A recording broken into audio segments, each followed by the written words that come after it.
শান্তির খোঁজে শান্তিনিকেতনে আমি আজকে চলে এসেছি ব্লগ করতে আর ভিডিও বানাতে। টোটাল এর ভিতরের ভিউটা এবং খরচাপাতি থেকে শুরু করে সব কিছু আজকের ব্লগে আলোচনা করব। কেমন কি এক্সপিরিয়েন্স হয়েছে সব কিছু আলোচনা হবে। সাইডে এরকম ধরনের সাইড সিন থেকে শুরু করে অনেক কিছু আছে। আজকের ব্লগটা শেষ পর্যন্ত দেখো, এনজয় নিতে থাকো, ফ্রেন্ডদের সঙ্গে শেয়ার করো। আবার একটা নতুন ব্লগে স্বাগতম। আর আজকে আমি চলে এসেছি মুর্শিদাবাদ, আর মুর্শিদাবাদ থেকে আমি যাব এখন রবীন্দ্রনাথের বাড়ি, কোথায়, শান্তিনিকেতন। আর শান্তিনিকেতনে গিয়ে তোমাদেরকে দেখাবো সেখানকার ভিউ। আমি মুর্শিদাবাদ থেকে বেরিয়ে যাবো। এখন আমরা যেখানে ছিলাম মুর্শিদাবাদ যে ঘরটাই দেখতে পাচ্ছ, আর এখানে আমার সঙ্গে 4-5টা ফ্রেন্ড আছে। এখান থেকে বেরিয়ে গিয়ে একটা বন্ধুর বাড়িতে আছি, এখান থেকে বেরিয়ে গিয়ে আমরা চলে যাবো শান্তিনিকেতন। শান্তিনিকেতনে গিয়ে কী এনজয় হয়, আমরা 7-8 জন বন্ধু একসঙ্গে কত মজা করি, সব কিছুই দেখাবো আজকের ব্লগে। দেখতে থাকো শেষ পর্যন্ত আর এনজয় নিতে থাকো আজকের ব্লগটা। বিশ্বভারতী ক্যাম্পাসের মধ্যে আমরা অলরেডি চলে এসেছি, আর পিছনের ভিউটা দেখতে পাচ্ছি বিশ্বভারতী ক্যাম্পাসের ভিউটা। এই সাইড থেকে তোমাদের দেখায়, এরকম একটা মাঝখান থেকে রাস্তা চলে গেছে, দু সাইডে বিভিন্ন বিভাগ আছে, তার সঙ্গে আশ্রম আছে, আরও অনেক কিছু আছে। কিন্তু সবকিছু বলছে 2019-এর পরে বন্ধ হয়ে গেছে, বাট আমরা ঢোকার চেষ্টা করব। আমি কারণ কলেজের স্টুডেন্ট আই কার্ড নিয়ে এসেছি, আর স্টুডেন্ট আই কার্ড নিয়ে ঢুকতে পারি কিনা সেগুলো আমি দেখবো, আর তোমাদেরকেও দেখাবো বিশ্বভারতী ইউনিভার্সিটির মধ্যে ঢুকে আমরা ঢুকতে পারি কিনা। আরও ভবনের মধ্যে আমরা আই কার্ড নিয়ে এসেছি, তার জন্য আমি সঙ্গে করে নিয়েও এসেছি। এখন দেখা যাক, কতটা চেষ্টা করা যাক। আর 2019-এর আগে যারা এসছো তারা কেমন ভিউ নিয়েছিলে, যদি কেউ ভিডিওটা দেখে থাকো তো কমেন্ট অবশ্যই।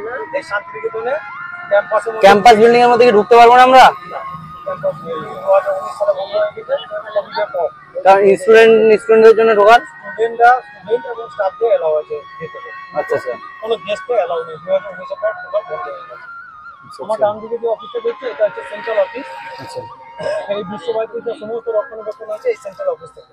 আচ্ছা আচ্ছা, বিশ্বভারতীর সেন্ট্রাল অফিস এটা, তাই তো? আচ্ছা, আমার বাঁ দিকে দেখছো আমাদের যেমন বিশ্বভারতী কলেজ ক্যাম্পাস একত্রে এক জায়গায় নয়, যেমন এখানে হিন্দি ভবন, পাট ভবন, চীনা ভবন এই ভেতরটাতে আছে। এইগুলো 2019-এর আগে যারা এসেছে তারা ভেতর অব্দি পায়ে হেঁটে ঘুরে উঠে গেছে, দেখে গেছে। কিন্তু দুঃখের বিষয় 2019-এর পর থেকে বন্ধ হয়ে গেছে। এই সাইড এটা আমার এই ডান দিকে যে বিল্ডিংটা দেখছো এটা হচ্ছে central library. Central library, central library student যারা পড়াশোনা করছে তারা এখান থেকে বই পত্র এখান থেকে কালেকশন করে। ওপার মেয়ে কাপড় কাছে বিশ্বভারতী এর সাথে একদম তোমার পুকুর আছে, আর পুকুরে দেখতে পাচ্ছ ধোপা যে কাছে কাপড় কাছে যেটা, ওইগুলো ভোরবেলা এখানে এসে কাপড় কাছে জানালো আমাদের গাইড। আর এই আমাদের আশিক বলছে ধোপার মেয়ে কাপড় কাছে নাকি কবিতা বলতে লেগেছে, পদ্মাটিকে ঘাটে কবিতা বলতে লেগে গেছে এটা দেখে। হ্যাঁ, বেশ সুন্দর এই জায়গাটা, এই সাইডটা অনেক সুন্দর।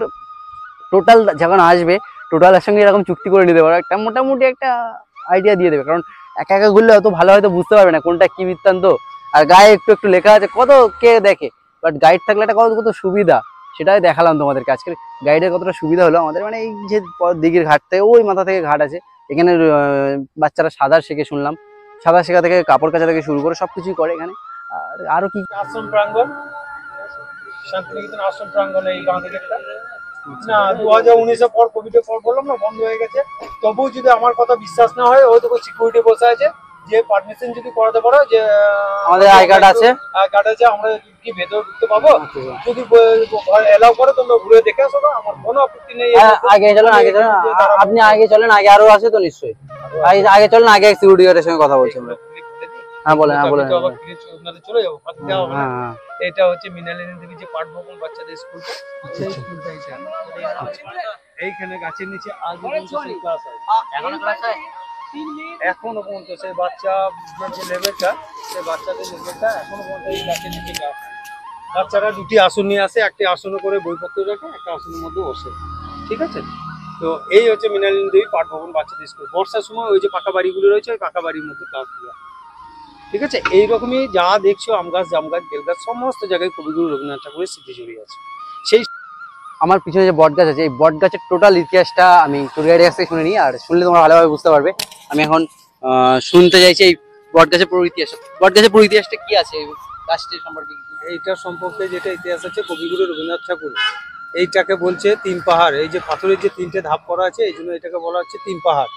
এবং কবিগুরু রবীন্দ্রনাথ ঠাকুর, আমরা তখনকার দিনে যে বাংলা মিডিয়ামে পড়াশোনা করেছি, সহজপাঠ বইয়ে যে বটবৃক্ষের প্রথম পৃষ্ঠায় যে ছবিটা দেখতে পাওয়া যেত, সেই বটবৃক্ষের ছবিটা হচ্ছে এই গাছটায়। এবং কবিগুরু রবীন্দ্রনাথ ঠাকুর এখানে বসে একটা কবিতাও রচনা করেছিলেন তখনকার দিনে। এই রাস্তা মেঠো রাস্তা, গরু গাড়ি করে মাটির কলসি হারিয়ে এই পথ দিয়ে নিয়ে যাচ্ছে। কবিগুরু রবীন্দ্রনাথ ঠাকুর জিজ্ঞাসা করছে, এগুলো কি, এগুলো নিয়ে কোথায় যাচ্ছে? না, এগুলো মাটির কলসি হারিয়ে এগুলো নিয়ে হাটে যাচ্ছে। তোমার সাথে আছে কে? না, ভাগ্নে মদন। এই কুমোরপাড়ার গরু গাড়ি বোঝাই করা কলসি হারিয়ে এই কবিতাটি এখানে বসে কবিগুরু রবীন্দ্রনাথ ঠাকুর রচনা করেছিলেন। এবং শেষের 4 লাইন, বাংলাদেশে লিখেছিলেন। ভারতবর্ষের শুক্রবারে শুক্রবারে বাংলাদেশে এই কবিতাটা লিখেছিলেন, বক্সিগঞ্জে পদ্মাপাড়ে। এইটা হচ্ছে বাংলাদেশে লিখেছিলেন। যেমন কবিতা বা সিনেমা শুটিং সিরিয়াল যেমন এক জায়গায় শুরু হয় এক জায়গায় শেষ হয়, কবিগুরুর যে ভাবমূর্তি এখানে যতটুকু করেছিলেন লিখেছিলেন, তারপরটা বাংলাদেশে গিয়ে লিখেছিলেন। ঠিক এই ধরনের আম গাছ জাম গাছ বেল গাছ যেখানেই যা দেখছেন সমস্ত জায়গাটাতেই কবিগুরুর ইতিহাস জড়িয়ে আছে। সেই ক্ষেত্রে ওই যে বললাম প্রথমেই গাইড ছাড়া বুঝতে পারবে না, আর নাহলে মানে এই পথটাকে মেঠো পথ ছিল, এটা বলতে চাইছেন আপনি? হ্যাঁ, গরুর গাড়ি নিয়ে এই পথ। এই যে রাস্তাটা এখন পিচের রাস্তা দেখছি আমরা পিছনে, যখন কবিগুরু কবিতা লিখেছে বা কবিতা রচনা করেছে তখন এই রাস্তাগুলো কিন্তু মেঠো রাস্তা ছিল। এখান থেকে সেই কবিগুরুর সেই কবিতার লাইনটা মেঠো পথে যে গরুর গাড়ি যাচ্ছে, এই যে ভাবমূর্তিগুলো প্রকাশ হয়েছিল, এই সেই তিন পাহাড় বটগাছ বলে পরিচিত, 3টে ধাপ আছে বটগাছের, ভালোভাবে দেখলে বুঝতে পারবে। আর আমিও কথা বলছিলাম ট্যুর গাইডের সঙ্গে, উনি বললেন যে এটাই সেই বটগাছ, আর বটগাছটা তোমরা দেখো ভালোভাবে, দেখলে তোমরা আরো ভালোভাবে ডিটেলসে বুঝতে পারবে। বিশ্বভারতী মিউজিয়ামের রাস্তা দিয়ে আমরা এখন যাচ্ছি, আর সামনেই হচ্ছে এই দেখো বাড়িগুলো, দেখো বিশ্বভারতীর মধ্যে একটা একটা বিজলি দিয়ে কত সুন্দর ঘরগুলো করে রেখেছে, মাটির যে স্ট্রাকচারগুলো ঠান্ডা একদম, এখানে আরো ভালো করে বুঝতে পারবে। এখানে গাইডের সঙ্গে কথা বলে এই বাড়িতে হচ্ছে, এই বাড়িটিকে বলছে তালুক ধ্বজ বাড়ি। হ্যাঁ, তাল গাছ এক পায়ে দাঁড়িয়ে, তাল গাছ দাঁড়িয়ে আছে। উঁকি মারে আকাশে, এই কবিতা কিন্তু কবিগুরু রবীন্দ্রনাথ ঠাকুর এখানে রচনা করেছিলেন। ঠিক আছে, এই বাড়িটিকে বলছে তালুক ধ্বজ বাড়ি। ওই যে তাল গাছ উপরে দেখো, ওখানে গিয়ে ছবি তোলো। তাল গাছ এক পায়ে দাঁড়িয়ে, সেই কবিতাটার এই যে তাল গাছের যে ভাবমূর্তি সেটাই এখানে প্রকাশ হয়েছে, তালুক ঘজ বাড়ি। আর আমরা এখানেই এসে এখন দাঁড়িয়ে আছি, দেখতে পাচ্ছ রবীন্দ্র ভারতী বিশ্ববিদ্যালয়ের মধ্যে আরো কত কি। রবীন্দ্রনাথ ঠাকুর এই ভেতরে যে উপাসনা করতেন, উনি তো ব্রহ্ম ধর্মের মানুষ ছিলেন, উনি ভেতরে উপাসনা করতেন। বছরে 4টি দিনের মধ্যে যদি তোমরা আসো, সেই 4টি দিনের মধ্যে তোমরাও ঢুকতে পারবে। এবং প্রতি মঙ্গলবার এখানে সকালে প্রার্থনা হয়। এবং বছরে 4টি দিনের মধ্যে যদি তোমরা আসো, সেই দিনে কি ঢুকতে পারবে। সেটা কোন দিন না, রবীন্দ্রনাথ ঠাকুরের জন্মদিন, মৃত্যুদিন, এবং 7ই পৌষ 23শে ডিসেম্বর মেলা এবং দোল উৎসব। এই 4টি দিনের মধ্যে যদি তোমরা আসো, তখন তোমরাও ভিতরে গিয়ে মঙ্গল কামনার জন্য প্রদীপ জ্বালাতে পারো বা ঢুকতে পারো। এবং ওই 4টি দিনের মধ্যে এলে পরে বেটা ছেলেদের ক্ষেত্রে সাদা পায়জামা পাঞ্জাবি পরে ঢুকতে হবে, আর মহিলাদের ক্ষেত্রে সাদা কাপড় লাল পাপড়। শান্তিনিকেতনের বেস্ট জায়গা বলতে পারো ছাতিমতলা। দেখতে পাচ্ছ আমার পিছনে ছাতিমতলা বোর্ড মারা আছে। ছাতিমতলা যেখানে রবীন্দ্রনাথের বাবা দেবেন্দ্রনাথ ঠাকুর যেখানে মানে সেই পালকিতে যাচ্ছিল, তখন বসে এখানে জায়গাটায় বসে জায়গা ড্রিল হয়েছিল, বন্ধুর যার বাড়িতে গেছিল, টোটাল ইতিহাসটা শোনালাম। আর এই যে বিষয়টা তুলে ধরা, এই ছাতিমতলায়, সেই ছাতিমতলা আমাদের পিছনে আছে। আর এই জমিটা কিনেছিল 1 টাকায়, আর রেজিস্ট্রি খরচা হয়েছিল মাত্র 5 টাকা। এত বড় পোকাটি 1 টাকায় কেনা তখনকার দিনে। জানি না 1 টাকার মূল্য তখন কত ছিল, বাট 1 টাকা তো একটা মানে অনেকটা এই লাগছে। যে পেনে লিখেছিলেন, যে চামচে খেয়েছিলেন, যে জুতো পরেছিলেন, যে গাড়িটিতে চড়েছিলেন, মানে সমস্ত জিনিস ওই মিউজিয়ামের ভিতরে আছে। এবং যে নোবেলটা, সেই নোবেলটাও এখানে আছে। নোবেলটা যদিও চুরি হয়ে গেছে, এখন তার বিকল্প একটা নোবেল রাখা আছে। এবং এর ভেতরে যে 6টা বাড়ি আছে, মাটির বাড়ি, শ্যামলী উদ্যান পশ্চাৎ, যে বাড়িগুলোতে বসে কাব্যগ্রন্থগুলো লিখেছিলেন, সেই বাড়িগুলো এই মিউজিয়ামের ভেতরে আছে। তো সেই ক্ষেত্রে বুধ আর বৃহস্পতি 2 দিন আমাদের মিউজিয়ামটা বন্ধ। কোনো সময় আগামী দিনে আবার কোনো দিন যদি আসো, বুধ বৃহস্পতিবার থেকে এড়িয়ে যে কোনো দিন এসো। এবং স্টুডেন্টদের ক্ষেত্রে 10 টাকা টিকিট, আই কার্ড থাকলে পরে, আর জনতার জন্য 70 টাকা টিকিট। এই আমাদের যদি মানে ধরো মেলার সময় আসলে সবসময় খোলা থাকবে না, তখন আবার বুধ বৃহস্পতিবার বন্ধ থাকে? না, মেলার সময়টা রানিং খোলা থাকে, তাই তো? মিউজিয়ামটা এটা একটা, তখন মেলা মানে বাইরে থেকে প্রচুর গেস্ট আসে, তো সেই টাইমটা খোলা রাখে। 23শে ডিসেম্বর মেলাটা হয়, 7ই পৌষ। রবীন্দ্র ভারতী মিউজিয়াম দেখতে পাচ্ছ আমার সামনেই, একদম বিল্ডিংটা, একদম বিল্ডিং এর পাশ দিয়ে আমরা বেরিয়ে যাচ্ছি রবীন্দ্র ভারতী মিউজিয়ামে। তাদের ডিপার্টমেন্ট হচ্ছে এটা, কলা ভবন ডিপার্টমেন্ট, যারা আর্ট নিয়ে পড়াশোনা করছে। এবং ওই কলা ভবনের স্টুডেন্টরা এই যে বাড়িটি দেখছো, এইটি হচ্ছে বরফের দেশে যে বাড়ি, ইগলুর বাড়ি তৈরি করা হয়েছিল, সেই ইগলুর বাড়িটা বরফের দেশের ওই বাড়িটি তৈরি করেছে স্টুডেন্ট। আচ্ছা। এখন আমরা চলে যাচ্ছি অমর্ত্য সেনের বাড়ি। আর কবি রবীন্দ্রনাথের পরে দ্বিতীয় নোবেল পেয়েছিলেন ইনি, শান্তিনিকেতনের ইনি। আর এনার বাড়ির সামনে চলে এসেছি অলরেডি মনে হয়। আর এটাই তো অমর্ত্য সেনের বাড়ি। আচ্ছা, বাড়িটির নাম হচ্ছে পতিচি, ডান দিকে লেখা আছে এটিসেন। আচ্ছা, পতিচি বা এটিসেন বা পতিচি এই বিল্ডিং এর নাম। আর সেই মিডল প্রাপ্ত মানুষের বাড়ি দেখতে পাচ্ছ পিছনে। আর এই সব মানুষগুলো আমাদের দেশের জন্য যা করেছে, তার সঙ্গে এত সুন্দর যে স্ট্রাকচার, এত বড় একটা ইউনিভার্সিটি ছাত্রদের তৈরি করার জন্য যে এই এতটা ত্যাগ, তাদের ত্যাগগুলো আমরা ভুলতে পারবো না। আর শান্তিনিকেতন রাইডের মোটামুটি একটা অনেক, আজকে বৃহস্পতিবার আমি এসেছি বুধবারে, আর বুধবারে অনেক কিছু বন্ধ থাকে, তার জন্য সব কিছু ঘুরে তোমাদেরকে দেখাতে হয়তো পাচ্ছি না, বাট যতটুকু সম্ভব হচ্ছে ততটুকু তুলে ধরার চেষ্টা করেছি। আর শান্তিনিকেতনের এই সেই অমর্ত্য সেনের বাড়ি, আর অমর্ত্য সেনের বাড়ি সম্পর্কে যদি ছোটোখাটো ইতিহাস জানতে চাই আমি ওনার সঙ্গে কথা বলে দিচ্ছি। এই হচ্ছে ওনার বাবার নাম।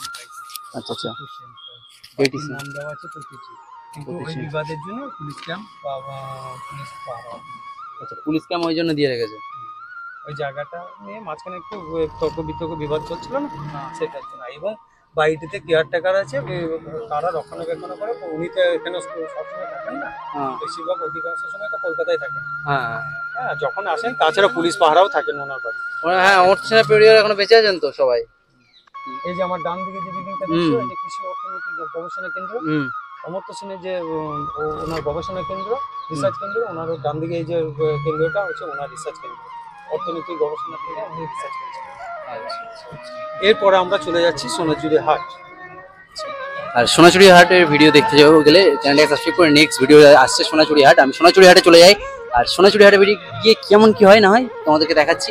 আজকের হলো এই পর্যন্ত, আবার কোনো নতুন তোমাদের সঙ্গে দেখা হবে। সবাই ভালো থাকবে, সুস্থ থাকবে। আর পিছনের টিমটা দেখতে পাচ্ছ অলরেডি, পিছনে ভিডিও করার সময় কত বক বক করে জ্বালাচ্ছে। এরকম ধরনের ব্লগ দেখার জন্য আমার চ্যানেলটা সাবস্ক্রাইব করে রাখো, তোমার ফ্রেন্ডদের সঙ্গে শেয়ার করো, তোমার ফ্রেন্ডদের সঙ্গে এরকম রাইড করতেই পারো একটা। আর শান্তিনিকেতন তো অবশ্যই, আর বিশেষ করে মেলার সময় আসলে আরও একটু আলাদা রকম এক্সাইটমেন্ট থাকে, শীতকাল, আর অনেক সুন্দর হয়ে যাবে রাইডটা। আজকের ভিডিওটা এই পর্যন্ত, সব সুস্থ থাকবে, ভালো থাকবে। আবার কোনো ধরনের ভিডিও তোমাদের সঙ্গে দেখা হবে। Bye and take care.